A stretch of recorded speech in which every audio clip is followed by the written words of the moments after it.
you want? Well, I was just going to throw out one additional thing.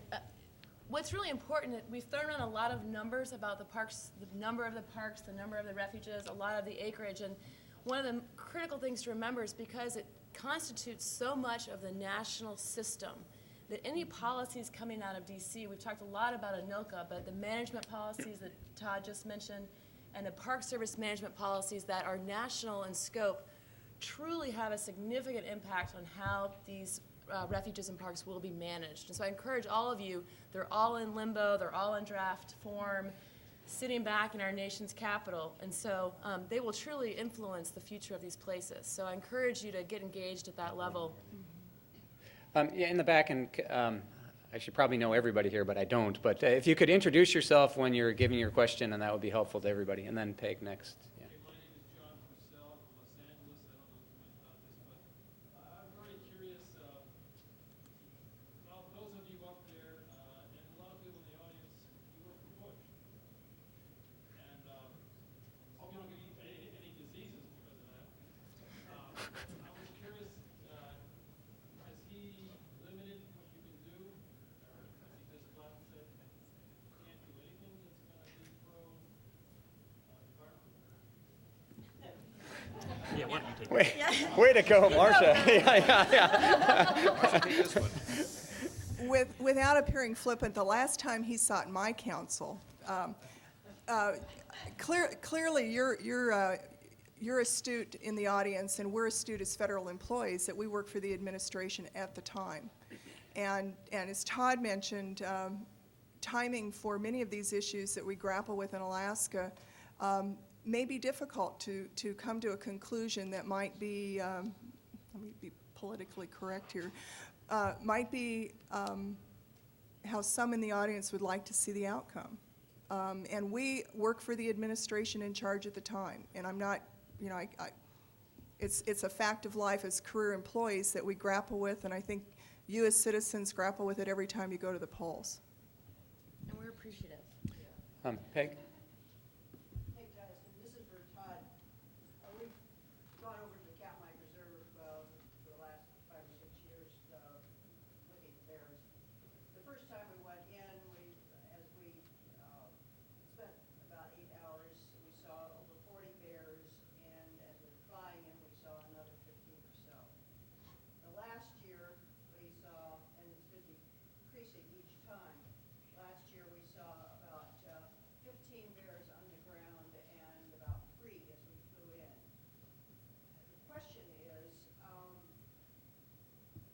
well, let me make one other statement, and that is that traditionally there's been about 6 to 8 bears taken out of that area by hunters. This last year, or the last year, 2003,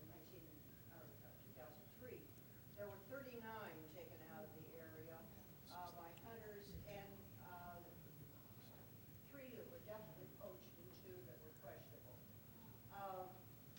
Requests have gone into our auspicious Board of Game to make some changes on this. But it seems to me that the wildlife refuge has some responsibility in protecting those, particularly because they're habituated, because of fisher people, and because most of them go back and forth into the McNeil area. I really fear for the well-being of those bears and the tourists. Yeah, that's worse. Peg, it's actually a National Park Service issue. That's okay. Yeah, I was going to say it sounds like poor park management, but what do I know?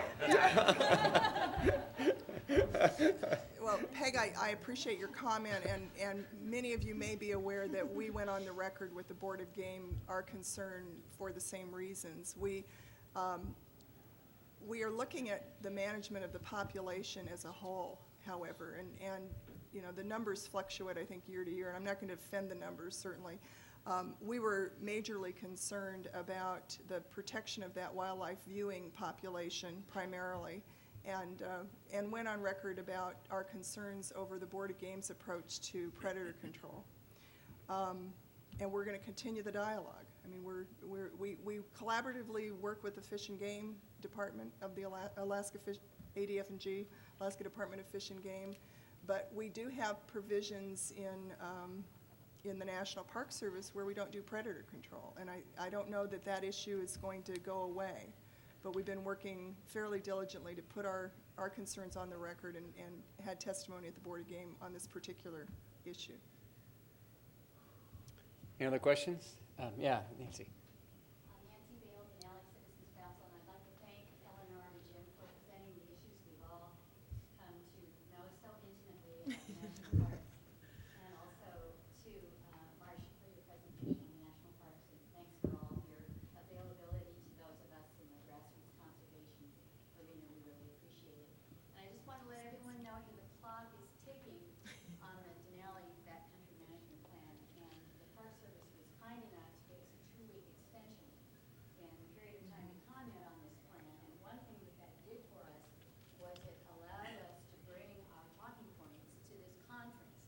And many of you have a higher degree of familiarity with Park Service and national interest lands, and your comments to the National Park Service regarding this plan would hold a lot of weight, because you could give some really doggone, really substantive comments. So I happen to have with me about 15 of these Park Service comment sheets. And they're somewhere there with Eric.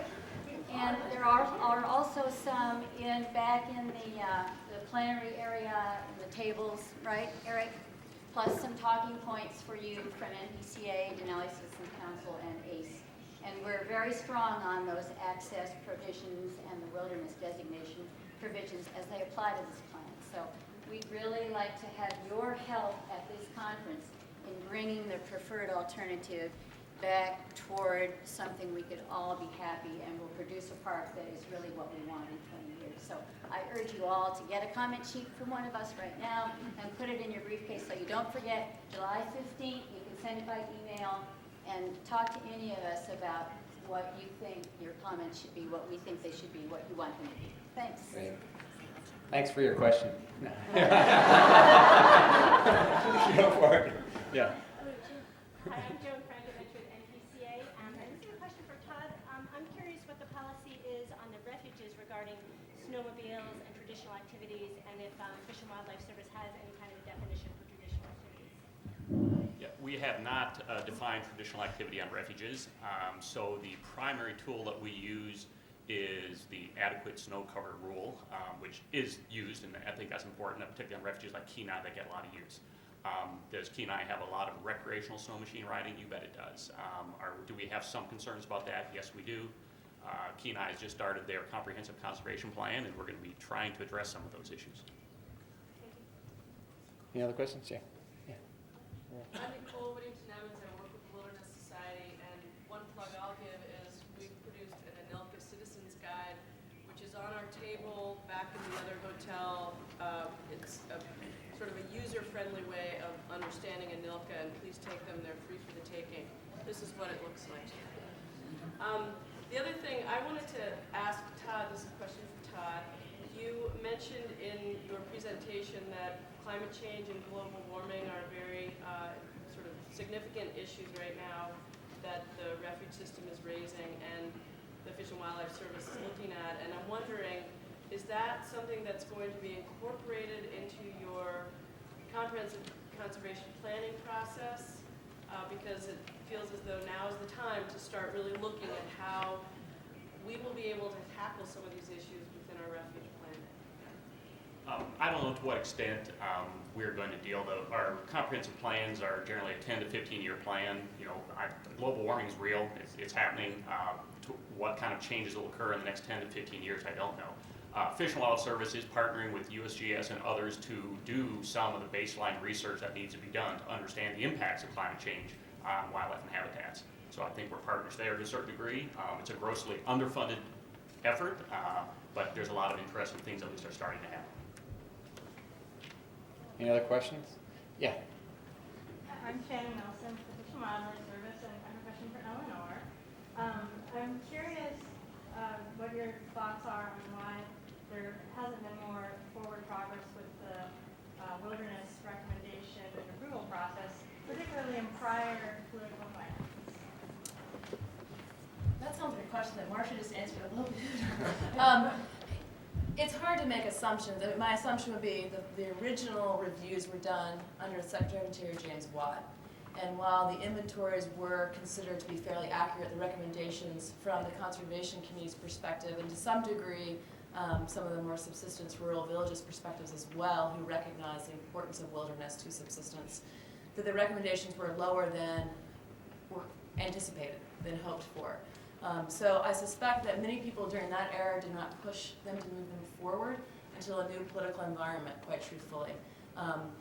During the Clinton administration, I can't, necessarily, they weren't revising the management plans.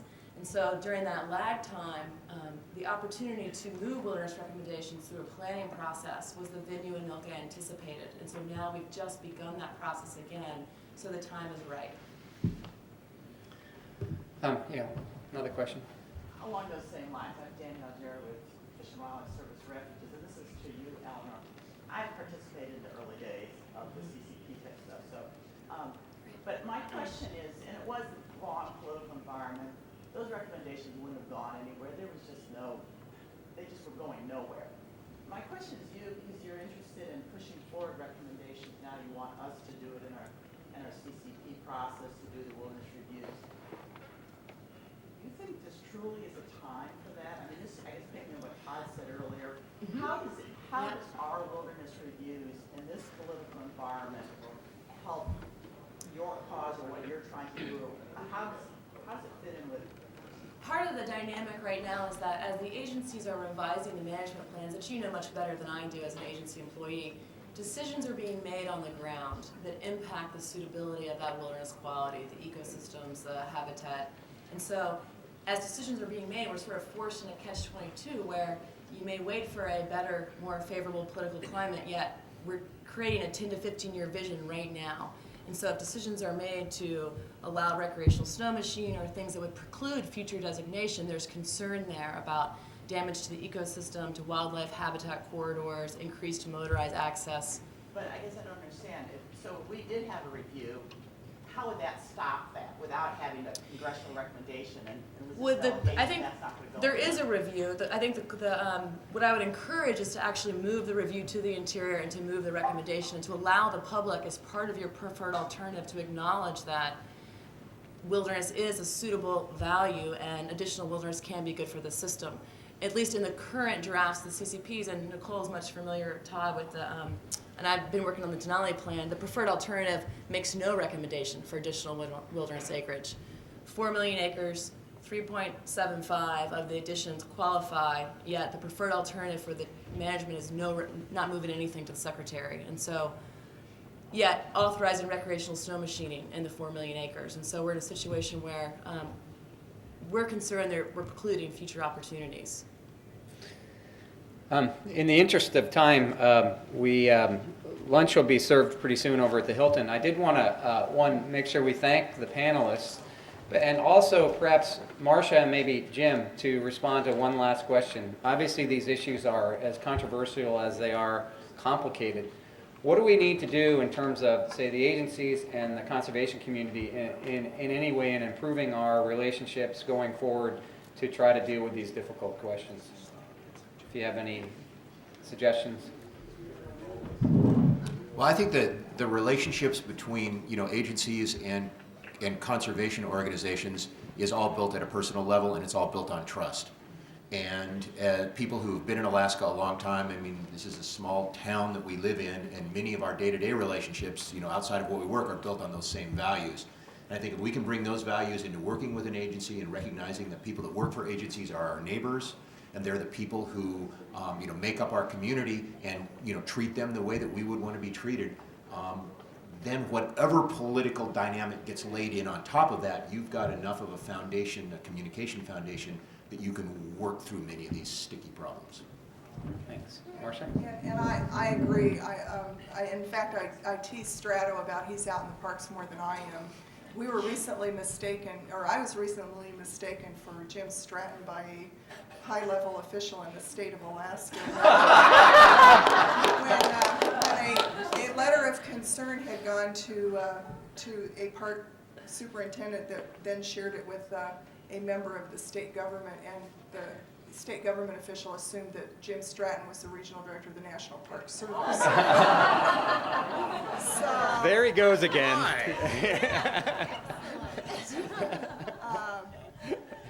so we'll, I agree with Jim. I think that our ability to pull off what we really need to work on together is based on being together on the issues and working through them.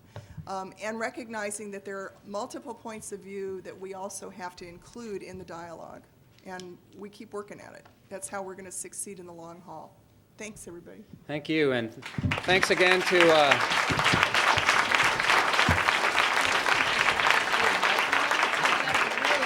thanks again to all the panelists, to all of you, and especially to Dr. Ed Wayburn for all of his contributions. Thank you so much.